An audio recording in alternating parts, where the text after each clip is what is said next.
ale když vyděláš na schvály, tak se prostě musím pomstit. Jak dělej? Tudičko dokonce píše, co si tu děje. Jo, tohle děcka si teďka pěkně zbavíme, no a uvidíme, co na to hejter řekne. Už se můžu klidně pěkně ukázat, jo a bacha, mám bazuku, takže jestli budeš něco zkoušet, tak to do tebe nasolím. Hej, dobrý! Už jsem na cestě, ale zaplouvanej fanoušci, tak mě to bude možná ostrý. Já tě nevidím. Hej, no, jsem tady, hola!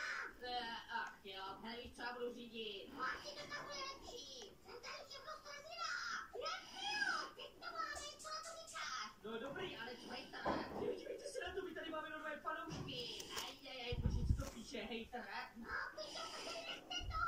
Já to říkám, se, unesli jsme teďka jeho malý děcko a uděláme s ním pěkně rychlej proces. Jsi tady na rádi?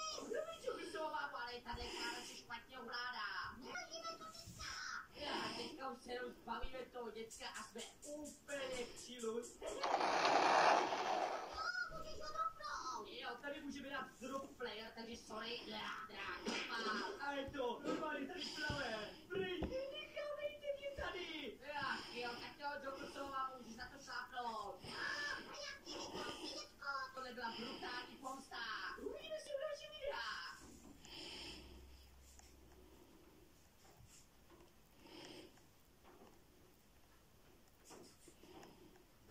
Ešte tak mať po ruke peňaženku, čo?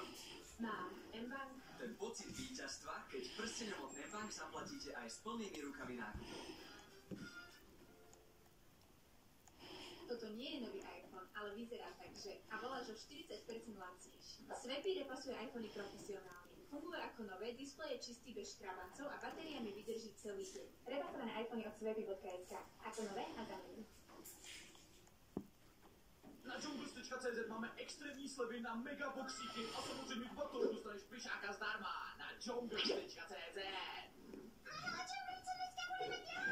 No já nevím, Josefínko, sice venku začíná podzim a je tam pěkně, ale dneska bych se klidně bálel. No, počkej, kde jsi se dal tady ten prsten na ruce? Ale nechci cítit, to jsem našla, to jsem vůbec nevšimnej. No dobře teda, sice to je trošku divný, ale OK. Hele, kde je vlastně Jungle Junior? Kámoše, pozdravujte nový sousedy přece, teďka se přistěhovali.